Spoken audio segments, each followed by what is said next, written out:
Sports ଦରବାର YouTube ଚ୍ୟାନେଲ୍ରେ ଆପଣଙ୍କୁ ସ୍ୱାଗତ କରୁଛି। ତ ସାଙ୍ଗମାନେ ଏହା ହେଉଛି ଅଷ୍ଟେଡ଼ର ଆମର ପ୍ରାକ୍ଟିସ୍ ସେଟ୍ର ପାର୍ଟ 3 ଭିଡ଼ିଓଟା, ଯେଉଁଟାକି ଆପଣଙ୍କ ପାଇଁ ବଛା ବଛା କ୍ୱେଶ୍ଚନ୍ ନେଇକି ଆସିଛି।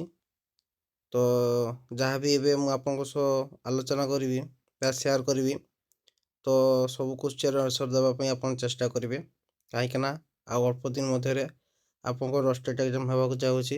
ତ ଯେତେ ଆପଣ କ୍ୱେଶ୍ଚନ୍ର ଆନ୍ସର୍ ଦେବେ ସେତେ ଆପଣଙ୍କ ପାଇଁ ବେଟର୍ ହେବ। ତ ଆସନ୍ତୁ ଆଜିର ପ୍ରଥମ ପ୍ରଶ୍ନ ଦେଖିବା। Radhamohan cup is associate with, ଆମର ଯେଉଁ ରାଧାମୋହନ କପ୍ଟା ଅଛି ତାହା କେଉଁ ଖେଳ ସହ ଆସୋସିଏଟ୍ ଅଛି ବୋଲି ପଚାରିଛି ହେଲା। ଏଠି ଆପଣ ଦେଖିପାରୁଥିବେ ଫୁଟବଲ୍ ଦେଇଛି ଅପସନ୍ ଏରେ, ଅପସନ୍ ବି ଦେଉଛି ହର୍ସ ରେସ୍, ଅପସନ୍ ସି ଦେଉଛି ପୋଲୋ, ଅପସନ୍ ଡି ଦେଉଛି ୱେଟ୍ ଲିଫ୍ଟିଂ। ତ ଏହାର ସଠିକ୍ ଉତ୍ତର ହେଇଯିବ ଅପସନ୍ ସି ପୋଲୋ। ଠିକ୍ ଅଛି, ଅପସନ୍ ସି ପୋଲୋ। ଦେନ୍ ନେକ୍ସଟ କ୍ୱେଶ୍ଚନକୁ ଯିବା। ଦ ଷ୍ଟାର୍ନମ୍ ଇଜ୍ ଲୋକେଟେଡ୍ ଇନ୍, ଆମର ଯେଉଁ ଷ୍ଟାର୍ନମ୍ ଅଛି ତା କେଉଁଠି ଲୋକେଟ୍ ଅଛି ବୋଲି ବା କେଉଁଠି ଅବସ୍ଥିତ ଅଛି ବୋଲି ପଚାରିଛି। ଠିକ୍ ଅଛି, ଅପସନ୍ ଏ ଦେଉଛି ଫୁଟ୍, ଅପସନ୍ ବି ଦେଉଛି ପାମ୍, ଅପସନ୍ ସି ଦେଉଛି ଚେଷ୍ଟ, ଅପସନ୍ ଡି ଦେଉଛି ସ୍କଲ୍। ତ ସାଙ୍ଗମାନେ ଏଇଟା କେଉଁଠି ଅବସ୍ଥିତ ଅଛି ନା ଏହାର ସଠିକ୍ ଉତ୍ତର ହେଇଯିବ ଅପସନ୍ ସି ଚେଷ୍ଟ ହେଲା, ଚେଷ୍ଟରେ। କାହିଁକିନା ଏଠି ଆମର କ'ଣ ଯେଉଁ ରିବ୍ କେଜ୍ ଅଛି, ଆମର ଯେଉଁ ରିବ୍ କେଜ୍ ଅଛି, ପଞ୍ଜରା ହାଡ଼ ଅଛି, ପଞ୍ଜରା ହାଡ଼କୁ ଯୋଡ଼ିକି ରଖିଥାଏ କେଉଁଟା ନା ଆମର ଷ୍ଟାର୍ନମ୍ଟା। ଠିକ୍ ଅଛି, ତେଣୁ ଏଇଟା କେଉଁଠି ହେଇଯିବ ଆମର ଚେଷ୍ଟରେ। ଠିକ୍ ଅଛି, ଏଇଟା ସବୁ ମନେ ରଖିବେ। ନେକ୍ସଟ କ୍ୱେଶ୍ଚନ୍ ଦେଖନ୍ତୁ। How many hurdles are required to be cross by an athlete in 400 metre hurdle race ହେଲା। ଆମର ଯେଉଁ 400 ମିଟର ହର୍ଡଲ୍ ରେସ୍ ଅଛି ସେଇଥିରେ କେତୋଟି ହର୍ଡଲ୍ସକୁ ହେଲା ଆମର ପାର କରିବା ପାଇଁ ପଡ଼ିଥାଏ ବୋଲି କହିଛି ବା ରିକ୍ୱାର୍ଡ ହେଇଥାଏ। ଠିକ୍ ଅଛି, ମାନେ 400 ମିଟର ଆମର ଯେଉଁ ହର୍ଡଲ୍ ରେସ୍ରେ କେତୋଟି ହର୍ଡଲ୍ସ ଦିଆଯାଇଥାଏ ବା ରିକ୍ୱାର୍ଡ ପଡ଼ିଥାଏ। ଦେଖିପାରୁଥିବେ ଆପଣ ଅପସନ୍ ଗୁଡ଼ିକ। ଏ ଦେଉଛି 8ଟି, ଅପସନ୍ ବି ଦେଉଛି 10ଟି, ଅପସନ୍ ସି ଦେଉଛି 12ଟି ଏବଂ ଅପସନ୍ ଡି ଦେଉଛି 20ଟି। ତ ଏହାର ସଠିକ୍ ଉତ୍ତର କ'ଣ ହେଇଯିବ ନା ଅପସନ୍ ବି 10ଟି ହର୍ଡଲ୍ସ ଦିଆଯାଇଥାଏ। ଠିକ୍ ଅଛି, ତ ଦେଖନ୍ତୁ ଯେହେତୁ ହର୍ଡଲ୍ସ କଥା ଆସିଲା ହେଲା, ତ ଯେଉଁ 10ଟି ହର୍ଡଲ୍ସ ଦିଆ ହେଇଥାଏ ହେଲା, ତ ଏଠି ଆମେ ଏବେ ଦେଖିଦେବା। ଏଠି ଜାଣିବା କଥା ହେଉଛି ଏ 10ଟି ହର୍ଡଲ୍ସରୁ ପୁଅମାନଙ୍କର ଆଉ ଝିଅମାନଙ୍କର ହାଇଟ୍ କେତେ ଥାଏ। ଠିକ୍ ଅଛି, ତ ଝିଅମାନଙ୍କ କ୍ଷେତ୍ରରେ ହର୍ଡଲ୍ସର ହାଇଟ୍ ଥାଏ କେତେ 0.76 ମିଟର ହେଲା। ସେଭଳିଆ ଆମର ପୁଅମାନଙ୍କର କେତେ ଥାଏ, ଠିକ୍ ଅଛି, ପୁଅମାନଙ୍କର କେତେ ଥାଏ ନା 0.914 ମିଟର। ତ ଏଇଟା ମନେ ରଖିବେ। ଝିଅମାନଙ୍କ କ୍ଷେତ୍ରରେ 0.76 ମିଟର ଏବଂ ପୁଅମାନଙ୍କର 0.914 ମିଟର ହେଲା, ଯେଉଁଟାକି 400 ମିଟର ହର୍ଡଲ୍ସ ରେସ୍ରେ। ଦେନ୍ ଏ ଯେଉଁ 10ଟା ହର୍ଡଲ୍ସ ଏଠି ରିକ୍ୱାର୍ଡ ହେଇଥାଏ, ତ ଆମେ ଜାଣିନେବା କେତେ କେତେ ଡିଷ୍ଟାନ୍ସରେ ସେସବୁ ଜିନିଷ ଥାଏ। ଠିକ୍ ଅଛି ହେଲା, ତ ଯେଉଁ ଆମର ଷ୍ଟାର୍ଟିଂ ହେଉଛି, ଷ୍ଟାର୍ଟିଂରୁ ଦେଖନ୍ତୁ ଟିକେ ରୁହନ୍ତୁ। ତ ଯେଉଁ ଆମର ଷ୍ଟାର୍ଟିଂ ହେଉଛି ହେଲା, ହର୍ଡଲ୍ସ ଯେଉଁ ଷ୍ଟାର୍ଟିଂ ହେଉଛି, ଷ୍ଟାର୍ଟିଂ ଲାଇନ୍ରୁ ପ୍ରଥମ ହର୍ଡଲ୍ସର ଡିଷ୍ଟାନ୍ସ ଥାଏ କେତେ 45 ମିଟର। ଠିକ୍ ଅଛି, ଦେନ୍ ଯେତିକି ସବୁ ରହିଲା ମଝିରେ ହେଲା, ସେଇ ହର୍ଡଲ୍ସର ଡିଷ୍ଟାନ୍ସ ହେଉଛି 35 ମିଟର। ଦେନ୍ ଲାଷ୍ଟ ହର୍ଡଲ୍ରୁ ଏଣ୍ଡିଂ ଲାଇନ୍ ଯେଉଁ ରହିଥିବ ଆମର, ସେଇଟାର ଡିଷ୍ଟାନ୍ସ ହେଇଯିବ କେତେ 40 ମିଟର। ଠିକ୍ ଅଛି, ତ ଏସବୁ ଜିନିଷ ମନେ ରଖିବେ ହେଲା। ଦେନ୍ ନେକ୍ସଟ କ୍ୱେଶ୍ଚନ୍କୁ ଯିବା। Who are the first principal of YMCA college of physical education, ଆମର ଯେଉଁ YMCA college of physical education ଅଛି ସେଟାର ପ୍ରଥମ ପ୍ରିନ୍ସିପାଲ୍ କିଏ ଥିଲେ ହେଲା। ତ ଏହାର ସଠିକ୍ ଉତ୍ତର ହେଇଯିବ, ଆପଣ ଦେଖିପାରୁଥିବେ GD ସନ୍ଧି ଦେଇଛି, HC ବକ୍ ଦେଇଛି, BB କବର୍ଟିନ୍ ଦେଇଛି, CA ଜନ୍ ଦେଇଛି। ଠିକ୍ ଅଛି, ତ ଏହାର ସଠିକ୍ ଉତ୍ତର ହେଇଯିବ HC ବକ୍ ହେଲା। HC ବକ୍ ହେଲା YMCA କଲେଜ ଅଫ୍ ଫିଜିକାଲ୍ ଏଜୁକେସନ୍ର ପ୍ରଥମ ପ୍ରିନ୍ସିପାଲ୍ ଥିଲେ ଏବଂ ଏଇ YMCA କଲେଜଟା କେବେ 1920ରେ ହେଇଥିଲା। ଏବଂ ଆମର ଯେଉଁ YMCA ଅଛି ତାର ଫୁଲ୍ ଫର୍ମ ହେଉଛି ୟଙ୍ଗ ମେନ୍ ଖ୍ରୀଷ୍ଟିଆନ୍ ଆସୋସିଏସନ୍। ଠିକ୍ ଅଛି, ଯେଉଁଟାକି ଆମର ଇଣ୍ଡିଆରେ ଏଷ୍ଟାବ୍ଲିଶ୍ କେବେ ହେଇଥିଲା 1920 ଏବଂ ଏହାର ପ୍ରଥମ ଯେଉଁ ପ୍ରିନ୍ସିପାଲ୍ କିଏ ଥିଲେ ନା HC ବକ୍ ହେଲା। ଏବଂ ଏଇ HC ବକ୍ ହିଁ ଆମର ଫାଦର୍ ଅଫ୍ ଫିଜିକାଲ୍ ଏଜୁକେସନ୍ କୁହାଯାଇଥାଏ। ଭାରତର ଫାଦର୍ ଅଫ୍ ଫିଜିକାଲ୍ ଏଜୁକେସନ୍ କହିଲେ ଆମେ HC ବକ୍କୁ ବୁଝିଥାଉ। ଠିକ୍ ଅଛି ହେଲା। ଆଉ ଏଇଟା ହେଉଛି ଆମର ଅଲିମ୍ପିକ୍ର PB କବର୍ଟିନ୍। GD ସନ୍ଧି କ'ଣ କରିଥିଲେ, ଆମର ଏସିଆନ୍ ଗେମ୍ ଯେଉଁ ଷ୍ଟାର୍ଟ କରିଥିଲେ। ଠିକ୍ ଅଛି, ତ ଏଇସବୁ ଜିନିଷ ମନେ ରଖିବେ। ଦେନ୍ ନେକ୍ସଟ ଦେଖନ୍ତୁ। तो ये सब डिटेल्स मुझे आपको कही दूसरी है गोटे गोटे क्वेश्चन आंसर मुझे आपको दे सारा पर तार डिटेल्स एत समय कर आपको कहबेनि तो जो आपको कह कि ये जिनस आप कमेंट बॉक्स कमेंट करके जनइबे तो निहाती जनवाई चेष्टा करेंगे दे आ गए कथा मन रखिए जो जिनस आपको देखापी कहबी तो से जिनस निहाती देखिए जे रिलेटेड ये जिनसटा आप निहाती देखापी जी ठीक अच्छे देन नेक्स्ट देखो in flexion of elbow bicep muscle act as a आम जो जिते आम एल्बोटा को माने फ्लेक्शन करूँ है से बाइसेप मसल को बढ़िया काम करते कही ठीक अच्छे फ्लेक्शन ऑफ एल्बो टाइम ठीक अच्छे এটা আন্টাগনিস্ট দিয়েছি স্টাবিলাইজর দিয়েছি আগনিস্ট দেছি নিউট্রালাইজর দিয়েছি ঠিক আছে তো এটা সঠিক উত্তর হয়ে যাব দেখুন এটি অপশনটা টিকে এপট সেপট হয়ে যাই এটা এটা আপনার এটা এ বি সি ডি ভাবিকি চলতু তেণু এটা যে আমার ফ্লেক্সন অফ এলবো বাইসেপ মসল সেটা কোণ ভায়া एक्ट करते ना আগনিস্ট ভায়া एक्ट करता जोटा कि आम जो मसल सर्टेन होता है সেটা বাইসেপ্রে जो मसल सर्टेन होता है सेटा को আগনিস্ট कह जाए যদি এটি আগনিস্ট হলা দেন আমার যে রয়েছে যে বাইসেপ মসল সর্টেন হলা কিন্তু আমার যে ট্রাইসেপ মসলটা কে যাব মসলটা লেনদেন হব সেটাকে কুহযাব আন্টাগনিস্ট ঠিক আছে তো আমাকে সিম্পল ওয়ার্ডে বুঝাকে গলে আগনিস্ট কহিলে কোণ বুঝবা না আমার যে আমার যেত ফ্লেক্সন অফ এলবো হচ্ছে সেটা বাইসেপ মসল একটা কেমতি করব আগনিস্ট টাইপর কাম করব দেন হচ্ছে আমার যে ট্রাইসেপ অছি ট্রাইসেপ মসলরে কোণ হব না যেটা আমার আন্টাগনিস্ট ভায়া কাম করব ঠিক আছে নেক্সট দেখন্তু রাউন্ড রবিন বিলংস টু है आमर जो राउंड रबिन अच्छी गोटे टूर्नामेंटा से कौ माने कौ टूर्नामेंट जो बिलंगस करुच्ची ठीक अच्छे तो आप आंसर गुड देखिपे नकआउट टूर्नामेंट दूसरी डबल नकआउट टूर्नामेंट दूसरी लाइडर टूर्नामेंट दूसरी लीग टूर्नामेंट दूसरी এটা सब सहज क्वेश्चनटा এটা बार बार মানে बहुत जगह क्वेश्चन মানে आसी था प्रिवियस ईयर भी आसी है तो এটা गोटे इम्पोर्टाट क्वेश्चन है तो यहाँ लीग टूर्नामेंट कहुए तो ये आमको मन रखार अच्छी जो लीग टूर्नामेंट को राउंड रबिन टूर्नामेंट कहगला लीग टूर्नामेंटा भितर आम राउंड माने लीग टूर्नामेंट को राउंड रबिन टूर्नामेंट कहुचे से भाया आउ यार अन्य नाम किसी अच्छी कि तो यहाँ मन रखिए यार अन्य नाम अच्छी जोटा कि आम कहुए बर्गर सिस्टम टूर्नामेंट ठीक अच्छे तो ये लीग टूर्नामेंट को आम राउंड रबिन टूर्नामेंट कही था एवं ता सहित या बर्गर सिस्टम ऑफ टूर्नामेंट भी कही था जेहेतु ये जिनसटा बहुत थर रिपीट कलानी तेणु या चेंज कर देवार भी संभावना रही तो ये मन रखिए बर्गर सिस्टम टूर्नामेंट टाक आमर लीग टूर्नामेंट टाक बर्गर सिस्टम ऑफ टूर्नामेंट कहुए ठीक अच्छे नेक्स्ट देखो साइजटा ठीक रहीगला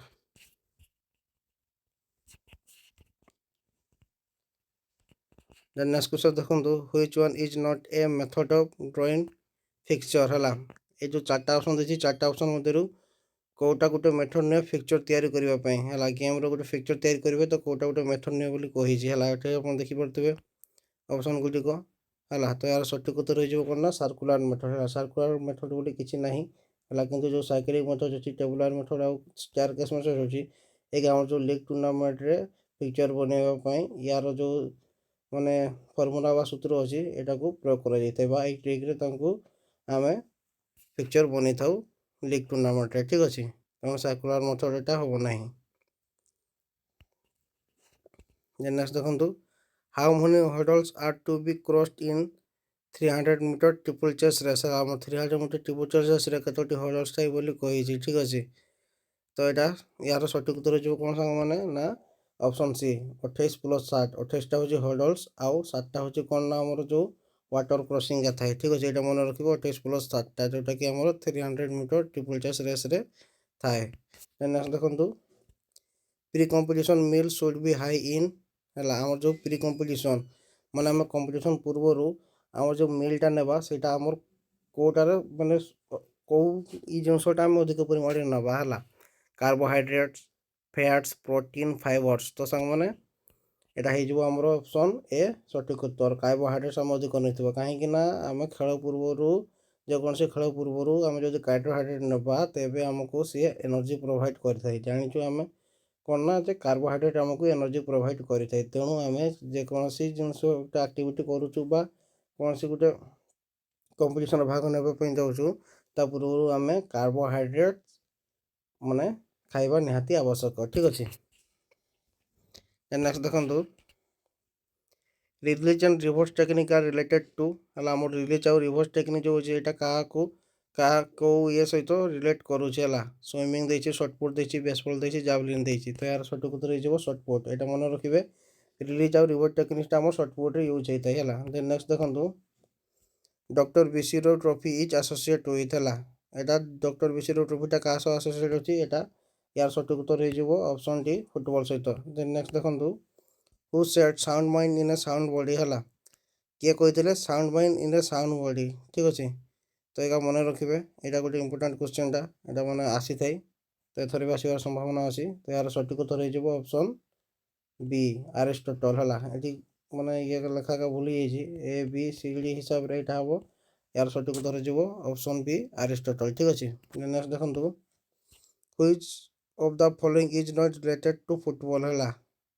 जो चार्टा ऑप्शन होती है मध्य कौटा फुटबॉल सह रिलेट नुहे बोली कही है ऑप्शन ए पेनाल्टी एरिया अच्छी ऑप्शन बी देखिपे अंपायर देन ऑप्शन सी दूसरी ट्रैपिंग ऑप्शन सी दूसरी ऑफसाइड तो सामने यार सठिक उत्तर हो ऑप्शन बी एम्पायर है एम्पायर जिनसा आम फुटबॉल खेल सहित रिलेटेड ना है से आमर रेफरी मैंने ही सब करें एम्पायर से यूज हुए ना तेणु फुटबॉल खेल सहित एम्पायरटा हम ना यहाँ मन रखिए देन नेक्स्ट देखो Uber cup is associate with है आम जो उबेर कप अच्छी क्यों खेल सहित एसोसिएट बोली कही है ऑप्शन देखिपे टेबल टेनिस मेन मान टेबल टेनिस ऑप्शन भी दूसरी वमेन मान टेबल टेनिस ऑप्शन सी दूसरी बैडमिंटन माने मेन मान बैडमिंटन ऑप्शन सी दूसरी आमर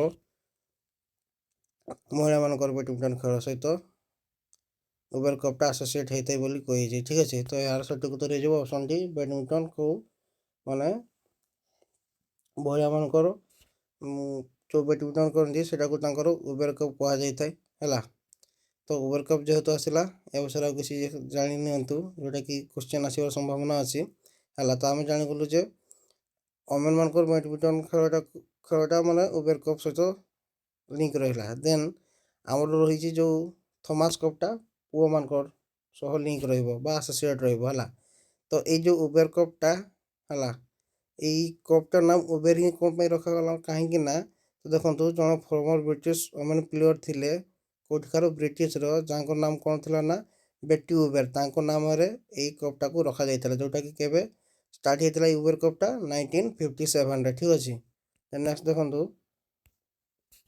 which the following instrument major Heights है कौटा हाइट्स मेजर करने यूज कर इंस्ट्रूमेंटा को है यहाँ सठिक उत्तर कौन हो स्टाडियोमीटरटा को यूज कर तो ये सब मन रखिए है हाइट यूज कर स्पायरोमीटर कौन कर डायनोमीटर आम स्ट्रेंथ कर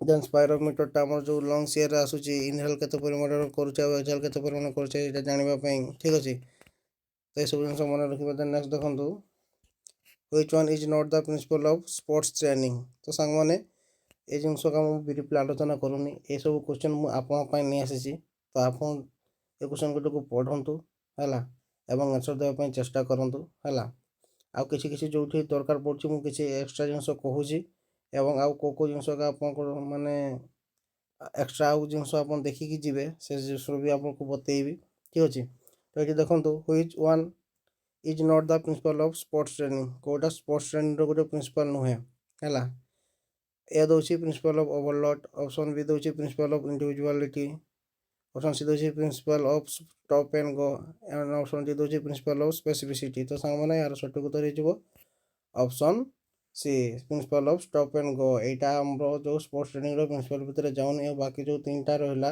एक सब स्पोर्ट्स ट्रेनिंग माने आमर प्रिंसिपल उपरे जाउछि ठीक अच्छे यहाँ मन रखिए नेक्स्ट देखो the scapula bone is situated इन आम जो स्कापुला बोन अच्छी कौटी अच्छी है अपर बैक रे अच्छी ठीक अच्छे ऑप्शन सी जो सठिक उत्तर कौटी हम अपर बैक रे ठीक अच्छे जोटा कि आम कांध पाखे स्कापुला बोनटा अच्छी है in which of the following exercise work done is not consider as work scientifically है आमर कौ येटारे कौ एक्सरसाइजटारे आमर वर्क डन को कंसीडर करा जाय न थाई किंतु सेठी साइंटिफिकली काम करा जाय थाई ठीक अछि हला कोटा माने जोटा कि आमर कहती किछि आमर साइज ऑफ शेप रे किछि चेंज होबनी किंतु आमे एक्सरसाइज करतेबा एटा क्वेश्चन टा पचारुछि सिंपल वर्ड जदि हम बुझबा को जिबा तो यहाँ सठिक उत्तर कौन हो ना आइसोमेट्रिक। आइसोमेट्रिक रे हमर कौन साइज आउ शेप रे किसी चेंज हुए नहीं वर्कआउट करबा समय रे ठीक अछि। तेणु यहाँ सठिक उत्तर हो आइसोमेट्रिक ठीक अछि। देन आउ आइसोटोनिक एक्सरसाइज या पूर्व जो प्रैक्टिस सेट आसला क्वेश्चन से भी आपन कहिथि आइसोटोनिक एक्सरसाइज किए देइथिले आइसोमेट्रिक किए देइथिले आइसोकाइनेटिक किए देइथिले जोटा कि आपन को ट्रिक वीडियो कहि देइथिली हाई डेफिनेशन पिक्चर एवं को मसियार कोटा हेइथिला लाई सब जिनस देखि कि जिवे हला। देन नेक्स्ट देखंतु pituitary gland is found in हमर जो पिट्यूटरी ग्लैंड अछि एटा कोठी थाए एटा होछ हमर ब्रेन रे थाए हम जानछु जोटा कि हमर क्रानियल एक्टिविटी हे जो तो यार सठिक उत्तर जो कोन ना क्रानियल एक्टिविटी ठीक अछि। ई सॉरी एक्टिविटी कहूची कैविटी क्रानियल कैविटी रे देखिबा पई मिलथै कोन पिट्यूटरी ग्लैंड ता जोटा कि ब्रेन रे। Then parietal bone is situated in हला हमर पेरिएटल बोन ता कोठी थाए हला। तो संग माने यार सठिक उत्तर हेजिवो ऑप्शन ए स्कल रे थाए ठीक अछि। ऑप्शन ए स्कल रे थाए। देन नेक्स्ट देखंतु longest muscle in human body is हमर जो ह्यूमन बॉडी रो लॉन्गेस्ट मसल कोटा बोली पचारिछि हला। ए दउछि बाइसेप बी दउछि सार्टोरियस सी दउछि ट्राइसेप डी दउछि रेक्टस फेमोरिस हला। तो यार सठिक उत्तर हेजिवो ऑप्शन बी सार्टोरियस मसल हला। सार्टोरियस मसल ता हमर सबटारो लॉन्गेस्ट मसल हला। से भले हमको मन आपन मन रखिबे जे सबटारो लॉन्गेस्ट तापर दउछि लार्जेस्ट मसल कोटा स्मॉलेस्ट मसल कोटा वीकेस्ट मसल कोटा ए सब जिनस मन रखिबे हला। देखंतु which one is not the category of drugs कोटा गोटे ड्रग्स रो कैटेगरी नुहे हला। ऑप्शन देखंतु नार्कोटिक्स दउछि बी रे दउछि डिपेंडेंट दउछि सी रे दउछि डिप्रेसेंट हला डी रे दउछि स्टिमुलेंट। तो संग माने यार सठिक उत्तर हे जबो ऑप्शन बी डिपेंडेंट। डिपेंडेंट ता गोटे ड्रग्स नुहे आ जतके सब रहला ए तीनटा को होछि ड्रग्स अंडर रे जानती हला। Individual difference are due to हला हमर जो व्यक्तिगत असमता देखा जैथे कोन पई हला। ऑप्शन दउछि एनवायरमेंटल इंपैक्ट बी दउछि हेरिडिटी इंपैक्ट तो ए दुइटा पई देखा जैथे कारण एठी ऑप्शन सी रे जो दे देला हेरिडिटी एंड एनवायरमेंटल इंपैक्ट पकई थाए इंडिविजुअल डिफरेंस ऊपर हला। तो यार सठिक उत्तर हो ऑप्शन सी हेरिडिटी एवं एनवायरमेंटल इंपैक्ट जो इंडिविजुअल डिफरेंस देखा देता है हला। एटा गोटे मन रखिबे क्वेश्चन। देन नेक्स्ट देखंतु which of the following is called powerhouse of muscle cell हला। Powerhouse of muscle cell का को जाय माइटोकॉन्ड्रिया को कहा जाय ठीक अछि। देन नेक्स्ट देखंतु in which country the first football world cup was played हला। प्रथम फुटबॉल वर्ल्ड कप कोठी बा को कंट्री रे खेला जायतिला हला। एटा हे जबो सठिक उत्तर हे जबो उरुग्वे रे हला। देन नेक्स्ट देखंतु देन ए उरुग्वे कथा आसला ए उरुग्वे रे जो हेतिला एटा केबे प्रथम वर्ल्ड कप ता हमर खेला हला एटा आपण कमेंट बॉक्स रे कमेंट करके जणेबे एवं ता सहित हला हमर जो फुटबॉल रो इंटरनेशनल एसोसिएशन जो फेडरेशन रो नाम कोन हला सेटा भी आपण कमेंट बॉक्स रे कमेंट करके जणेबे हला। आ जो उरुग्वे रे जो हेतिला प्रथम फुटबॉल इयाटा सेथिरे के विजय हासिल करथिला एटा भी आपण कमेंट बॉक्स रे कमेंट करके निहाती जणेबे। देन नेक्स्ट देखंतु Rangaswamy cup is associate with the game of हला। तो एई आंसर टा मु आपन को कहिबिनी एटा आपण कमेंट बॉक्स रे कमेंट करके जणेबे। देन सांगना नेक्स्ट देखंतु finish grip is related to hammer जो फिनिश ग्रिप अछि सेटा को ये से तो रिलेट अछि बोली कहिछि golf stick cricket bat hockey javelin. तो यार सठिक उत्तर हे जबो ऑप्शन डी जावलिन से तो फिनिश ग्रिप टा रिलेट करिथाय एटा मन रखिबे। देन नेक्स्ट देखंतु which one of the following is not an type of tournament कोटा गोटे टूर्नामेंट रो टाइप नुहे हला। Elimination round robin anticipatory final wide. तो यार सठिक उत्तर हे जबो ऑप्शन सी एंटीसिपेटरी टा गोटे टूर्नामेंट रो टाइप नु एटा होची गोटे प्ले थ्योरी टा हला। जतके रहला एलिमिनेशन राउंड रॉबिन और फाइनल वाइड टा टूर्नामेंट रो गोटे टाइप गा ठीक अछि। देन नेक्स्ट देखंतु which of the following is not the category of crouch start कोटा गोटे क्राउच स्टार्ट रो कैटेगरी रे जाउनी जोटा कि हम रनिंग बेले हम क्राउच स्टार्ट रो हम जो रनिंग स्टार्ट करि थाउ स्प्रिंटिंग टाइम रे हला कोटा नुहे बोली कहिछि हला। एजी देखथबो short start medium start bond start elongated start. तो संग माने यार सठिक उत्तर हे जबो option A short start. Short start ता गोटे कैटेगरी नुहे क्राउच स्टार्ट रो आ जतके रहला मीडियम बॉन्ड स्टार्ट आ एलोंगेटेड स्टार्ट एटा चली जबो हमरो क्राउच स्टार्ट रो टाइप का हला। ନେକ୍ସଟ ଦେଖନ୍ତୁ the ability of a muscle to contract forcefully in a quickest possible time is called ହେଲା। ଏ ଯେହେତୁ ଏଠି ଟାଇମ୍ କଥା ଆସିଗଲା ଆଉ କ୍ୱିକେଷ୍ଟ ପସିବଲ୍ ଟାଇମ୍ ଆସିଗଲା, ତେଣୁ ଏହାର ସଠିକ୍ ଉତ୍ତର ହେଇଯିବ ପାୱାର ହେଲା। ଗୋଟିଏ ମସଲ୍ର କଣ୍ଟ୍ରାକ୍ଟ ହେବ ଫୋର୍ସଫୁଲି, ଯେଉଁଟାକି କ୍ୱିକେଷ୍ଟ ପସିବଲ୍ ଟାଇମ୍ ବହୁତ କମ୍ ସମୟ ମଧ୍ୟରେ, ସେଟାକୁ କ'ଣ କୁହାଯାଇଥାଏ? ସେଟାକୁ ପାୱାର କୁହାଯାଇଥାଏ। ଠିକ୍ ଅଛି, ଏଇଟା ମନେ ରଖିବେ। ତ ସାଙ୍ଗମାନେ ଆଜିର ଭିଡ଼ିଓରେ ଏଇଭଳିଆ କିଛି କ୍ୱେଶ୍ଚନ୍ ନେଇକି ଆପଣଙ୍କୁ ଆସିଥିଲି। ଆଶା କରିକି ଆପଣ ମ୍ୟାକ୍ସିମମ୍ ଆନ୍ସର୍ ଦେଇଛନ୍ତି। ତ କେତେ କ'ଣ ଆନ୍ସର୍ ଆପଣ ଦେଉଛନ୍ତି ସେଇଟା କମେଣ୍ଟ ବକ୍ସରେ କମେଣ୍ଟ କରିକି ଜଣାଇବେ ହେଲା। ପୁଣି ଦେଖା ହେବ ପରବର୍ତ୍ତୀ ଭିଡ଼ିଓରେ। ଯଦି ଏ ଭିଡ଼ିଓଟି ଆପଣଙ୍କୁ ହେଲ୍ପଫୁଲ୍ ହେଇଥାଏ ବୋଲି ଆପଣ ମନେ କରନ୍ତି, ତେବେ ଏ ଭିଡ଼ିଓଟିକୁ ଲାଇକ୍, ସେୟାର ଏବଂ ଆମ ଚ୍ୟାନେଲଟିକୁ ସବସ୍କ୍ରାଇବ୍ କରିବା ପାଇଁ ଭୁଲିବେ ନାହିଁ। ପୁଣି ଦେଖା ହେବ ପରବର୍ତ୍ତୀ ଭିଡ଼ିଓରେ। ରହୁଛି। ଜୟ ଜଗନ୍ନାଥ, ଜୟ ଫିଜିକାଲ୍ ଏଜୁକେସନ୍।